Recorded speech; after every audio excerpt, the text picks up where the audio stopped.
मुट्ठी में होता है। मगर मैं कहता हूँ कि जितनी तबीयत के साथ आप उन्हें सुनते हैं, उतनी ही तबीयत के साथ चाहे मैं हूँ, चाहे मेरी जगह पर कोई दूसरा खतीब आए, उन्हें भी आप मोहब्बत से सुनिए। आपको रिक्वेस्ट ना करना पड़े, आपको गुजारिश न करनी पड़े, आप मोहब्बत से बैठकर सुनिए। इसलिए कि उन्होंने हुजूर की नात पढ़ी है, तो मैं अपने बाप की कहानी सुनाने नहीं आया, मैं अपने दादा के किस्से बयान करने के लिए नहीं आया, मैं भी उसी सरहद पार मुस्तफ़ा जाने रहमत के ही कैरेक्टर को बयान करने के लिए आया हूँ। मुस्तफ़ा जाने रहमत की ही कहानी बयान करूंगा मैं। नबी ये कौनैन सल्लल्लाहु तआला अलैहि वसल्लम का कैरेक्टर हर एक को सुनना चाहिए, चाहे वो कोई भी आदमी, चाहे जलसा कराने वाला हो, चाहे जलसे में बैठ करके सुनने वाले लोग हो, छोटा हो, बच्चा हो, जवान हो, बूढ़ा हो, मर्द हो, औरत हो, सारे लोग, माइक बजाने वाला भी सुने मुस्तफ़ा जान रहमत सल्लल्लाहु अलैहि वसल्लम का कैरेक्टर, लाइट जगाने वाला भी मुस्तफ़ा जान रहमत का कैरेक्टर का मोहताज है वो। हर आदमी नबी ये कौनैन सल्लल्लाहु अलैहि वसल्लम की जिंदगी को अपने अंदर महफूज करे और अपनी जिंदगी गुजारने का तरीका मुस्तफ़ा जान रहमत की जिंदगी से सीखे, तब उनको अपना एहसास होगा कि हमारी जिंदगी कहाँ है। नबी ये कौनैन सल्लल्लाहु अलैहि वसल्लम ने इतनी तकलीफें झेली, इतनी मशक्कतें उठाई मुस्तफ़ा जान रहमत सल्लल्लाहु अलैहि वसल्लम ने सिर्फ और सिर्फ इस उम्मत के लिए। आपने एक उम्मत होने के नाते हुजूर के लिए क्या किया आपने? हुजूर पैदा हुए, नबी ये कौनैन सल्लल्लाहु अलैहि वसल्लम पैदा हुए, मुस्तफ़ा पैदा होते ही जिस तरह आदमी सजदे में जाता है, मुकम्मल मुस्तफ़ा जान रहमत सजदे में गए।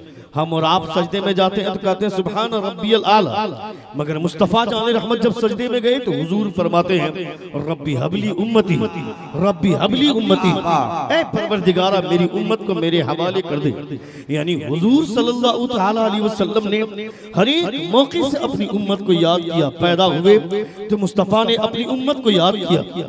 नबी ये कौनैन सल्लल्लाहु अलैहि वसल्लम को अल्लाह रब्बुल इज्जत ने मेराज में बुलाया। मुस्तफ़ा जान रहमत सल्लल्लाहु अलैहि वसल्लम लामका में गए। लामका में जाने के बाद भी अल्लाह रब्बुल इज्जत के प्यारे रसूल ने अपने गुलामों को याद फरमाया, अपनी उम्मत को याद फरमाया। कितना प्यार है मुस्तफ़ा जान रहमत सल्लल्लाहु अलैहि वसल्लम की इस उम्मत से। मुस्तफ़ा जान रहमत बेशुमार प्यार करते हैं। नबी तो प्यार करते ही है, खुदा भी उतना ही प्यार करता है, बल्कि मुस्तफ़ा जान रहमत सल्लल्लाहु अलैहि वसल्लम जो प्यार करते हैं तो मुस्तफ़ा की वजह से खुदा भी बेशुमार मोहब्बत फरमाता है। हजरत याकूब अलैहिस्सलातु वत्तस्लीम और हजरत यूसुफ अलैहिस्सलातु वत्तस्लीम दोनों बाप बेटे में जुदाई हुई, 40 साल तक दोनों बिछड़े रहे। इतना रोए हजरत याकूब अलैहिस्सलातु वत्तस्लीम कि आंखों की बीनाई चली गई, रोते रोते आपकी आंखों की रोशनी चली गई। जब होश में आए रोते रोते आंखों की बीनाई चली गई। 40 साल के बाद जब बाप बेटे का मिलन हुआ, जब आपकी आंख में रोशनी आई, इसमें हज़रत यूसुफ अलैहिस्सलातु वत्तस्लीम के कुर्ते का बहुत बड़ा कमाल है। जब आपने अपने कमीज को उतार कर आपने भेजा था, इज़हबू बिक़मीसी हाज़ा फ़अल्क़ूहु अला वजही अबी याती बसीरा, मेरे बाप की आंख में डाल दो, मेरे बाप की आंख में रोशनी आ जाएगी। फलम्मा अन जाअल बशीरु अलक़ाहु अला वजहिही फ़ल्तद्दा बसीरा, जब उनकी आंख में वो कुर्ते का वो नबी कौनैन सल्लल्लाहु अलैहि वसल्लम मुस्तफ़ा जान रहमत सल्लल्लाहु अलैहि वसल्लम पर जो कुरान नाजिल हुआ है, उस कुरान में ये किस्सा तफसील से दर्ज है। हजरत यूसुफ अलैहिस्सलातु वत्तस्लीम के जिस्म से लगा हुआ कुर्ता हजरत याकूब अलैहिस्सलातु वत्तस्लीम के चेहरे से मस होता है, आपकी आंख में रोशनी आती है। उसके बाद 40 साल के बाद जब बाप बेटे की मुलाकात हुई, उस मुलाकात में इस कदर दोनों बाप बेटे गले मिलकर रोए कि रोते रोते बेहोश हो गए। फिर से होश में आए, फिर गले मिलकर के बेहोश हो गए, फिर गले मिलकर रोए, रोते रोते बेहोश हो गए। उसके बाद फिर जब होश में आए, फिर दोनों गले मिलकर रोने लगे। इतना रोए कि रोते रोते फिर बेहोश हो गए। हज़रत जिब्रील अमीन अलैहिस्सलातु वत्तस्लीम फरमाते हैं, ऐ परवरदिगारा, मैंने ऐसी मोहब्बत आज तक नहीं देखी। तो मेरा रब फरमाता है, ऐ जिब्रील, इससे 70 गुना ज्यादा मोहब्बत मैं अपने हबीब की उम्मत से किया करता हूं, इससे 70 गुना ज्यादा मोहब्बत। नारे तकबीर, नारे रिसालत। इसको जरा खोल दे तो अच्छा लगता है, डिस्टर्ब।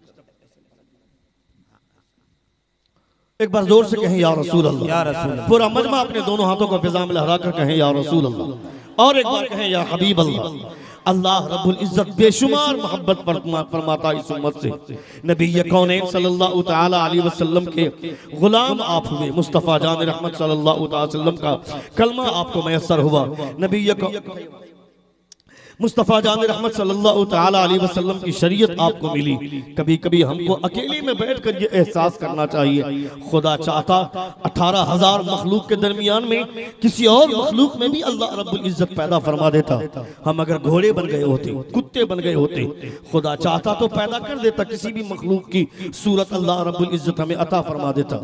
मगर तमाम मखलूकात में सबसे खूबसूरत मखलूक अल्लाह रब्बुल इज्जत ने इंसान को बनाया।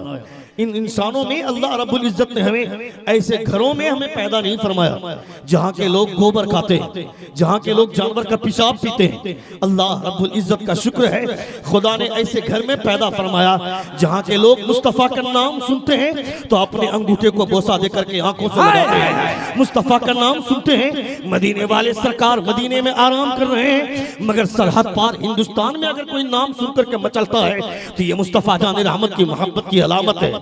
इसका शुक्रिया नहीं अदा करेंगे हम क्या कि अल्लाह रब्बुल इज्जत ने इतनी बड़ी दौलत दी, इतनी बड़ी दौलत अता फरमाई।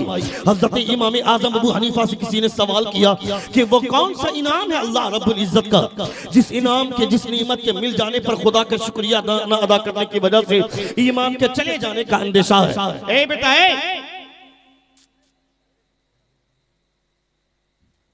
बोले थोड़ी देर, बोले कितने लोग सुनना चाहते हैं, जरा हाथ उठाकर कहें या रसूल अल्लाह, और एक बार कहें या हबीब अल्लाह। हजरत इमाम आजम रज़ियल्लाहु ताला अन्हु से सवाल हुआ था कि वह अल्लाह रब्बुल इज्जत की कौन सी नेमत है जिस नेमत के मिलने के बाद अल्लाह रब्बुल इज्जत का शुक्रिया न अदा करने की वजह से ईमान के चले जाने का अंदेशा है। हजरत इमाम आजम जवाब देते हैं कि ईमान के चले जाने का अंदेशा अल्लाह रब्बुल इज्जत का शुक्रिया न अदा करने की वजह से जिस नेमत पर, वो नेमत अगर है अल्लाह रब्बुल इज्जत की सबसे बड़ी नेमत, वो नेमत ईमान की नेमत है। यानी अल्लाह रब्बुल इज्जत ने ईमान की दौलत अता फरमाई है।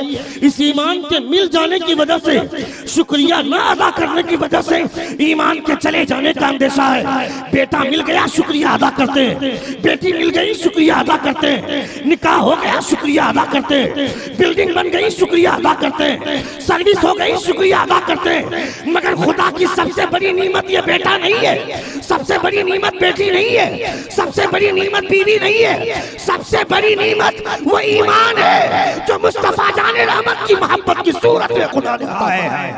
नारे तकबीर, नारे रिसालत, ये सबसे बड़ी नेमत है। कभी कभी अकेले में बैठकर अल्लाह रब्बुल इज्जत का शुक्रिया अदा करना चाहिए।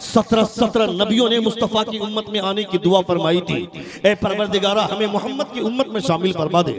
हजरत मूसा अलैहिस्सलातु व तस्लीम ने कोहे तूर पर खुदा से हम कलामी करते हुए आपने अल्लाह रब्बुल इज्जत से फरमाया था, ए परवरदिगारा मैं जब तौरात को पढ़ता हूँ तो मुझे एक उम्मत का तज़किरा मिलता है, वो उम्मत मुझे बड़ी अच्छी लगती है, उस उम्मत को मेरे हवाले कर दे।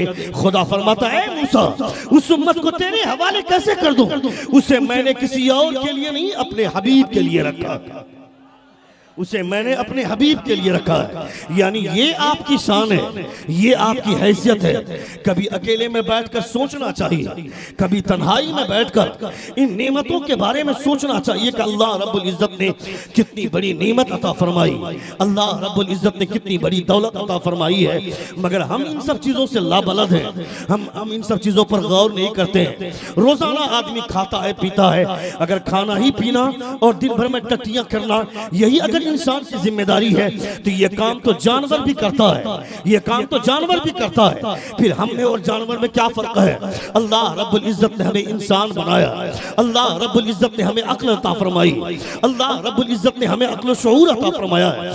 तफसीर नईमी में अल्लामा मुफ्ती अहमद यार खान नईमी रहमा फरमाते हैं, तुम्हें मालूम नहीं है ये जो मखलूक अल्लाह रब्बुल इज्जत दुनिया की जो तख्लीक फरमाई खुदा ने, अल्लाह रब्बुल इज्जत ने हर एक की तख्लीक में, अपनी हर तख्लीक में अपनी इबादत का एक असर छोड़ा है। इन दरख्तों को देख रहे हो, ये जो दरख्त खड़ा है, उलमाए किराम फरमाते हैं, तफसीर नईमी में अल्लामा मुफ्ती अहमद यार खान नईमी अलैहि रहमा फरमाते हैं, ये दरख्त दुनिया में जितने भी दरख्त हैं, ये तमाम दरख्त क़याम की हालत में हैं। जो जानवर 4 पैर वाले जानवर को हम देखते हैं, ये 4 पांव वाले जानवर ये हालत रुकू में है, और जमीन पर रेंगने वाले जानवर हैं ये हालत सजदा में है। अगर नमाज में आप क़याम भी करते हैं, नमाज में आप रुकू भी करते हैं, नमाज में आप सजदा भी करते हैं, खुदा ने जानवरों को एक हैयत अता फरमा दी।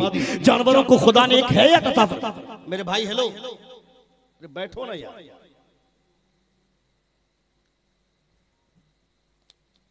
एक बार जोर से कहें या रसूल अल्लाह, और एक बार कहें या हबीब अल्लाह। पूरा कंसंट्रेट आपका होना चाहिए, आपकी तवज्जो मेरी तरफ मबजूल होनी चाहिए। एक जरा सा भी ज़हन इधर उधर भटकता है तो गुफ्तगू मिस होने लगती है, और मैं नहीं चाहता हूं कि कोई बात मिस हो जाए। मैं भूलता नहीं हूं, ये मत समझिए कि मैं रट्टू तोता हूं, तकरीर रट करके आता हूं, ऐसा नहीं है। ये अल्लाह रब्बुल इज्जत का फजल है। खुदा ने इतना कमाल अता फरमाया है, हमारे बुजुर्गों के पांव दबाने की वजह से वो कमाल हासिल हुआ है कि बगैर किताब देखे अगर मैं चाहूं तो रात भर इसी तरह से बोल सकता हूं। मेरे पास मैटर की कमी नहीं होगी, मेरे पास मवाद नहीं घटेंगे, मैटर नहीं घटेगा, मगर आपको सुनना होगा, आपको सुनना चाहिए। हुजूर की बातें हो रही हैं, नबी कौन सल्लल्लाहु अलैहि वसल्लम की बातें हो रही हैं। मेरी तकरीर के दरमियान में अगर किसी के पास कॉल आ जाए तो कॉल भी रिसीव मत कीजिएगा। आपको प्रोग्राम के बाद लोग आपको फोन करके कहेंगे मैंने 15 बार कॉल किया, तुमने रिसीव क्यों नहीं किया, तो उसे जवाब दीजिएगा तुम कॉल कर रहे थे, ठीक उसी वक्त मैं मुस्तफा की बातें सुन रहा था। दुनिया की तमाम बातों में अगर किसी की बात सबसे बेहतर है तो वह आमना के लाल की बात है, उसके अलावा कोई बात नहीं है। मुस्तफा की बातें सबसे बेहतरीन बात होती है। नारे तकबीर, नारे रिसालत, वाह वाह वाह। मुस्तफा जान रहमत सल्लल्लाहु अलैहि वसल्लम की बातें सबसे बेहतरीन बातें होती हैं। हजरत इमाम कल्यूबी फरमाते हैं, चेहरा बिगाड़ कर नहीं, चेहरा बसोर कर नहीं, चेहरे पे शादाबी होनी चाहिए। इमाम कल्यूबी फरमाते हैं, जबरदस्ती किसी के सामने हुजूर की तारीफ करने की जरूरत नहीं है। जबरदस्ती हुजूर की तारीफ करना हुजूर की तारीफ के साथ तौहीन का काम है। हुजूर की तारीफ ऐसे लोगों के सामने करना जब वो हुजूर की तारीफ सुने तो चेहरे पे शादाबी छा जाए, चेहरे पे मुस्कुराहट छा जाए। आवारगी के साथ सड़कों पर और बाजारों में चाय की दुकान और पान की दुकान पर अड्डाबाजी करना और कहकहे लगाना, ये कहकहे की आदत हमें मार डालेगी, ये कहकहे की आदत हमें मैदान जंग में फंसा देगी। कभी कभी खुदा के खौफ में आंसू बहाना चाहिए, और कभी कभी मुस्तफा की नाम सुनने के बाद चेहरे पे तबस्सुम आना चाहिए। ये मुस्कुराने की आदत हुजूर आला हज़रत फरमाते हैं इतना काम आएगी। आप फरमाते हैं पेशे हक मुजदा शफाअत का सुनाते जाएंगे, आप रोते जाएंगे, हमको हंसाते जाएंगे। हाय हाय हाय, आप रोते जाएंगे, हमको हंसाते जाएंगे। हुजूर की बात जब हो रही है, नबी कौनैन सल्लल्लाहु तआला अलैहि वसल्लम के कैरेक्टर की बात हो तो लोगों को अपनी तवज्जो मबजूल करना चाहिए। ये दरख्त हालत क़याम में है, 4 पांव वाले जानवर ये हालत रुकू में है, जमीन पे रेंगने वाले कीड़े जिनका सर जमीन से लगा हुआ है वो हालत सजदा में है। एक जानवर हमारी निगाह के सामने में है जिसको मेंढक बोलते हैं, वो हालत कादा में है। जिस तरह लोग तस्बीह पढ़ने तशहुद पढ़ने के लिए बैठते हैं, उसी अंदाज में अल्लाह रब्बुल इज्जत ने उसे पैदा किया है और उसी हालत में खुदा ने रख दिया। पहले आसमान में जो फरिश्ते हैं वो हालत क़याम में है, क़यामत तक इसी हालत में रहेंगे, उनको रुकू की इजाजत नहीं है। दूसरे आसमान में जो फरिश्ते हैं वो हालत रुकू में है, क़यामत तक इसी हालत में रहेंगे, उन्हें सजदा करने की इजाजत नहीं है। तीसरे आसमान में जो फरिश्ते हैं वो हालत सजदा में है, क़यामत तक इसी हालत में रहेंगे, उन्हें रुकू की फिर इजाजत नहीं है। यानी जिन फरिश्तों को खुदा ने जैसी हैयत में रखा उसी हालत में क़यामत तक रख दिया। कोई क़याम की हालत में तो उसी हालत में रहेगा, रुकू की हालत में है तो उसी हालत में रहेगा, सजदे की हालत में है तो उसी हालत में रहेगा। मगर देख मुस्तफा की वजह से तुम्हारी शान कितनी बढ़ गई। तुम्हें क़याम की भी इजाजत दी, तुम्हें रुकू की भी इजाजत दी, तुम्हें सजदे की भी तौफीक दी, तुम्हें कादे का भी हक अता फरमाया। अकेले पढ़ोगे तो सवाब मिलेगा, मगर जमात के साथ पढ़ोगे तो 70 गुना ज्यादा सवाब तुमको मिलेगा। 70 गुना ज्यादा सवाब। नारे तकबीर, नारे रिसालत, मसलके आला हजरत, रूहे कौनैन कॉन्फ्रेंस। जिस भाई ने अकीक़े के मौके से इतनी खूबसूरत महफिल सजाई है, गालिबन मैंने सुना उनका नाम जिब्रील है। अल्लाह रब्बुल इज्जत उन पर खास फजल फरमाए। और जिन लोगों ने उनका साथ दिया, शख्सी प्रोग्राम तभी कामयाब होते हैं, इतना सक्सेस होते हैं जब गांव वाले उनका सपोर्ट करते हैं, मोहल्ले वाले उनके साथ खुल करके उनके कांधे से कांधा मिलाते हैं, तब इतना सक्सेस प्रोग्राम होता है।